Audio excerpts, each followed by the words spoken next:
Olá, graça, paz e alegria. A porção de hoje, recomendada para a leitura da Bíblia em um ano no plano sequencial, é Ezequiel do capítulo 10 ao capítulo 12. A personalidade de Ezequiel realmente mostra uma força mística muito grande, pois nós vemos claramente uma proximidade com o Espírito que o profeta revela em cada situação que ele mostra daquilo que o Senhor mostrava para ele, diferente de outros profetas. Normalmente os profetas mostravam aquilo que o Senhor revelava que iria acontecer ou que deveria ser falado e essa coisa toda. No caso de Ezequiel, não, as revelações envolvem visões e detalhes, viaja de um lugar para o outro e essa coisa toda. Então, as visões de Ezequiel são um pouco diferentes, são parecidas, por exemplo, com as visões do profeta Daniel, que nós vamos ler ainda, permitindo o Senhor.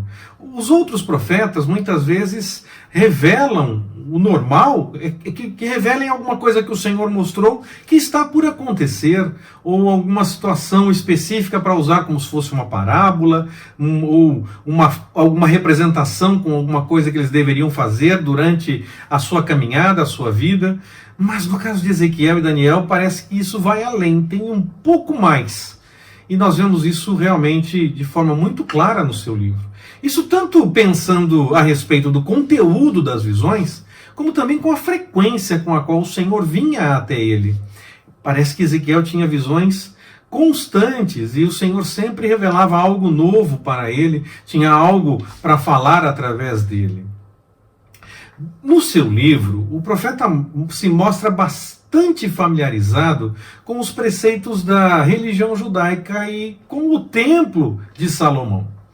Mas não há nenhuma evidência que ele tenha exercido a função sacerdotal ainda em Jerusalém antes de ser levado para a Babilônia. Ele era, sim, de uma família sacerdotal. Mas pode ter seguido para o exílio antes de ter idade para assumir alguma função mais importante no trabalho do templo. Mas o Senhor o chamou e o inspirou para ser profeta. E nós entendemos que o Senhor, então, se revelou para Ezequiel de uma forma que ficasse claro, para que ele pudesse entender o que o Senhor estava querendo mostrar para ele e através dele. Como o seu ambiente era o templo, esse conhecimento que ele tinha, desde a infância, possivelmente, foi aprimorado a partir da revelação do Senhor. Ezequiel revela ainda no seu livro que viu a glória do Senhor algumas vezes.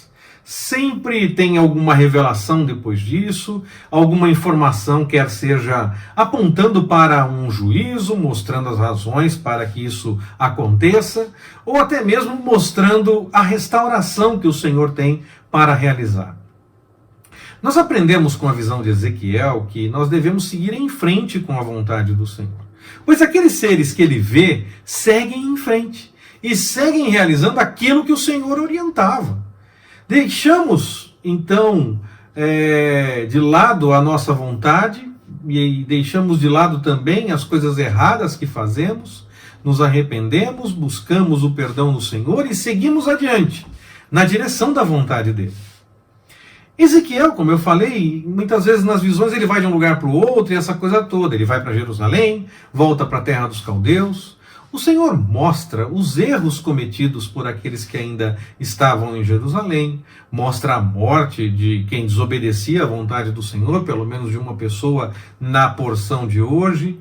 Ele revela também que há um entendimento errado que era anunciado, e o Senhor recomenda então que seja anunciado o entendimento certo.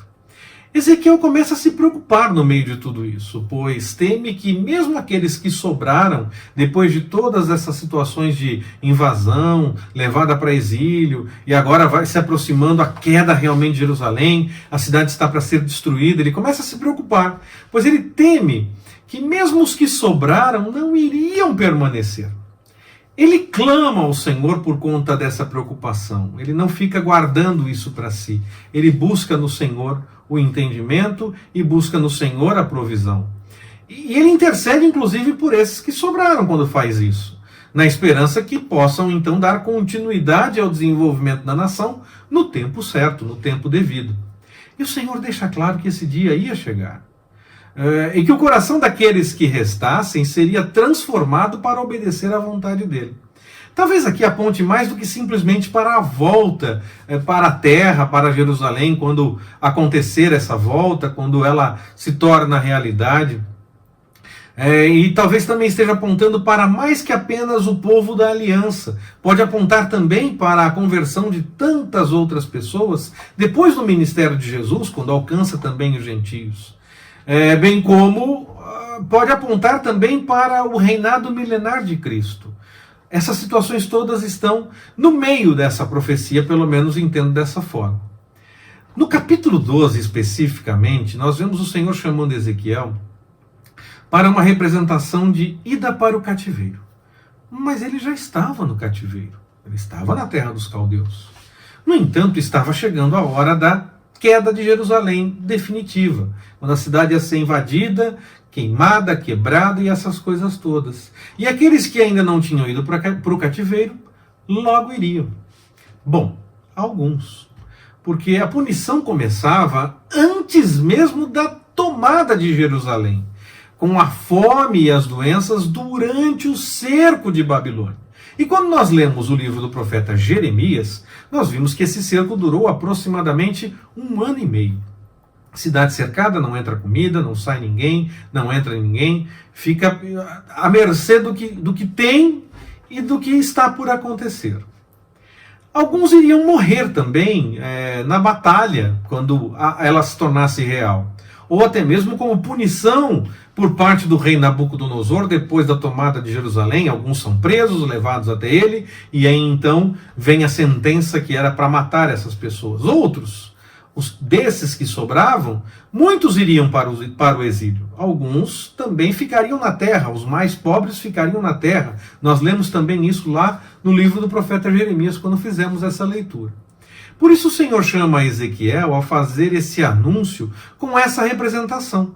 Não era porque ele iria para o exílio, mas para deixar claro que chegava a hora de colocar todos os que deveriam ir para o exílio nessa condição. Muitos diziam que isso nem ia acontecer, não ia ser desse jeito como faziam com Jeremias. Outros achavam que ainda demoraria, porque Jerusalém resistiria e seria difícil, talvez demorando muito tempo para isso acontecer. Mas o Senhor deixa claro através de Ezequiel que o tempo está se aproximando. A punição era necessária, mas o Senhor prepara o povo para poder enfrentar esse tempo difícil que estava se aproximando e ainda alerta para certos cuidados que poderiam amenizar todo aquele sofrimento que ia ser realidade. Lembramos que Jeremias alertou como a cidade poderia não ser destruída se o rei se rendesse, mas sem isso, sem a rendição do rei, a destruição seria a realidade, como foi e nós lemos lá. Mesmo no meio do juízo, o Senhor revela misericórdia e abre a oportunidade para um ajuste, porque a ideia não é encaminhar para o sofrimento, mas para o arrependimento e para a mudança. É claro que nós preferimos viver com as bênçãos, mas mesmo os momentos mais complicados revelam algo da parte do Senhor para a nossa vida. Quando há erros da nossa parte, a dificuldade que nós enfrentamos se mostra como um convite para o arrependimento e para a mudança. Mas quando não há um erro da nossa parte, o Senhor trabalha algo em nós para que testemunhemos o seu agir, com perseverança, esperança e força. Como foi com o cego de nascença. Quem pecou, qual era a razão? Ninguém pecou, é apenas para que se manifeste a glória de Deus. Às vezes acontece para que o Senhor revele alguma coisa da parte dele, para que possamos dar testemunho a outras pessoas. A direção de Deus é algo que muitas vezes nós não conseguimos compreender totalmente. E em momentos assim nós aceitamos por fé. Exatamente porque dentro da visão que o Senhor tem, que é completa das coisas, ele vê os tempos e os acontecimentos, tudo. O Senhor então percebe, dentro dessa sua visão, o que é melhor para nós e o que será alcançado como testemunho para anunciar a outros diante do que está acontecendo. Estejamos sempre prontos então a viver a vontade do Senhor em qualquer momento, tanto nos momentos mais agradáveis como nos momentos mais complicados. Que o Senhor nos abençoe. Forte abraço, até mais, permitindo o Senhor.